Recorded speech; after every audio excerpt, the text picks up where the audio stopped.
There's no feeling more intense than starting over. If you deleted your homework the day before it was due, as I have, or if you left your wallet at home and you have to go back after spending an hour in the commute. If you won some money at the casino and then put all your winnings on red but it came up black. If you got your best shirt dry cleaned before a wedding and then immediately dropped food on it. If you won an argument with a friend and then later discovered that they just returned to their original view. Starting over is harder than starting up. If you're not ready for that, like if you've already had a bad day, then what you're about to go through might be too much. Feel free to go away and come back. I'll be here. All right, thanks for coming with me on this trip. I'll understand if you have to take a break at any point. Just find a safe place to stop and quit the game. Don't worry, I'll save your progress, always, even your mistakes. This game is a homage to a free game that came out in 2002 titled Sexy Hiking. The author of that game was Jazzuo, a mysterious Czech designer who was known at the time as the father of B games. And B games are rough assemblages of found objects. Designers slap them together very quickly and freely, and they're often too rough and unfriendly to gain much of a following. They're built more for the joy of building them than as polished products. In a certain way, Sexy Hiking is the perfect embodiment of a B game. It's built almost entirely out of found and recycled parts, and it's one of the most unusual and unfriendly games of its time. In it, your task is simply to drag yourself up a mountain with a hammer. And that act of climbing, in the digital world or in real life, has certain essential properties that give the game its flavor. No amount of forward progress is guaranteed. Some cliffs are too sheer or too slippery. And the player is constantly, unremittingly in danger of falling and losing everything. Anyway, when you start Sexy Hiking, you're standing next to this dead tree that blocks the way to the entire rest of the game. It might take you an hour to get over that tree, and a lot of people never got past it. You prod and you poke at it, exploring the limits of your reach and your strength, trying to find a way up and over. And there's a sense of truth in that lack of compromise. Most obstacles in video game worlds are fake. You can be completely confident in your ability to get through them once you have the correct method or the correct equipment or just by spending enough time. In that sense, every pixelated obstacle in Sexy Hiking is real.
The obstacles in Sexy Hiking are unyielding, and that makes the game uniquely frustrating.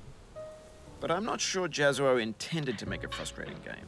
The frustration is just essential to the act of climbing, and it's authentic to the process of building a game about climbing.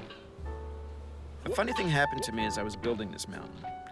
I'd have an idea for a new obstacle, and I'd build it, test it, and it would usually turn out to be unreasonably hard.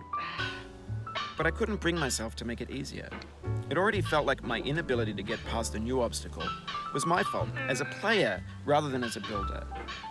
Imaginary mountains build themselves from our efforts to climb them, and it's our repeated attempts to reach the summit that turns those mountains into something real.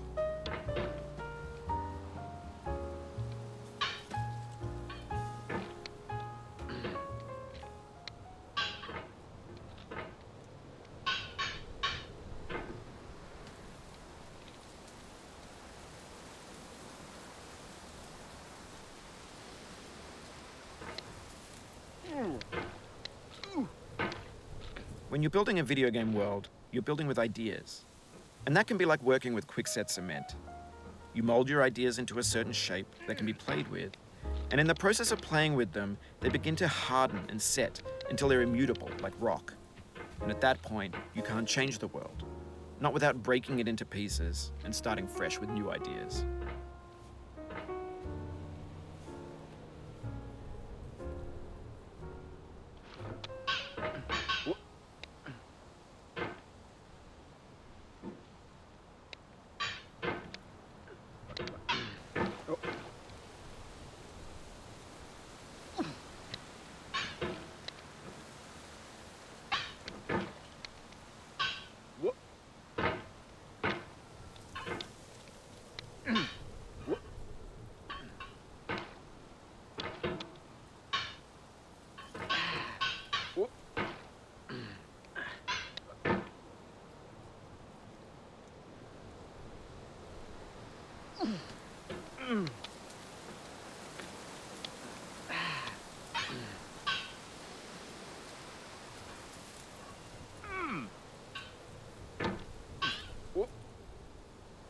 Oh, you just lost a lot of progress. That's a deep frustration, a real punch in the gut.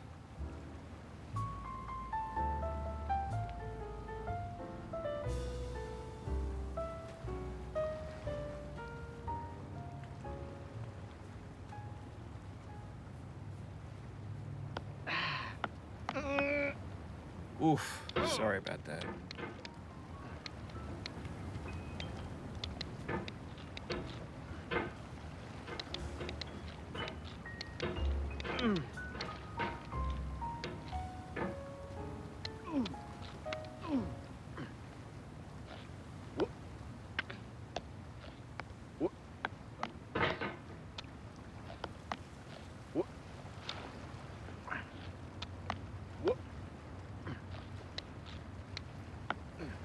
Oh, it happened again. Keep on trying, don't let it get to you.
This thing that we call failure is not the falling down, but the staying down. Mary Pickford.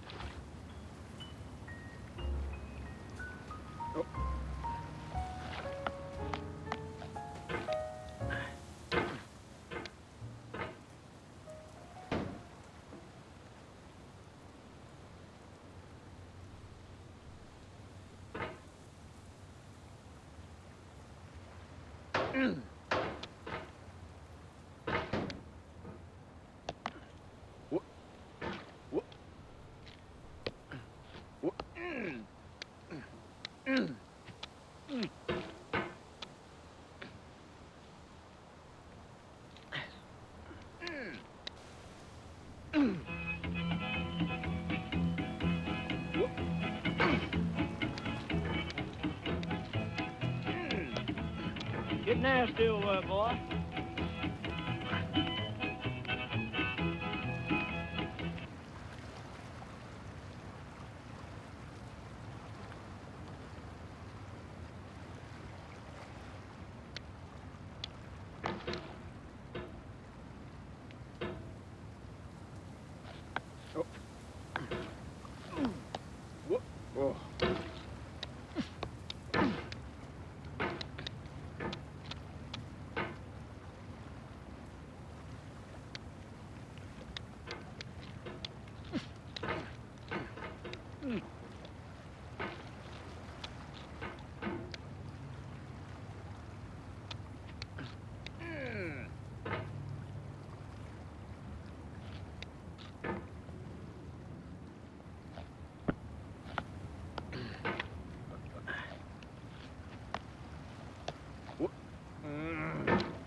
The soul would have no rainbow had the eyes no tears.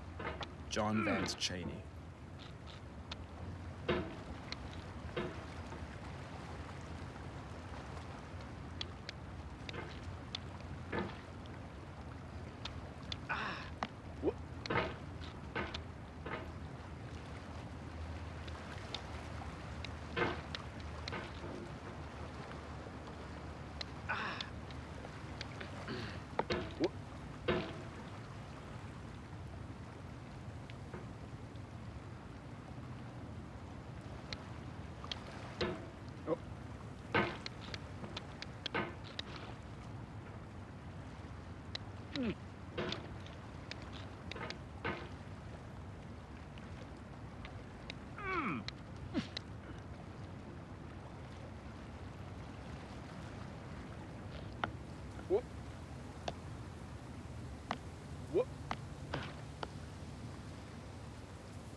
The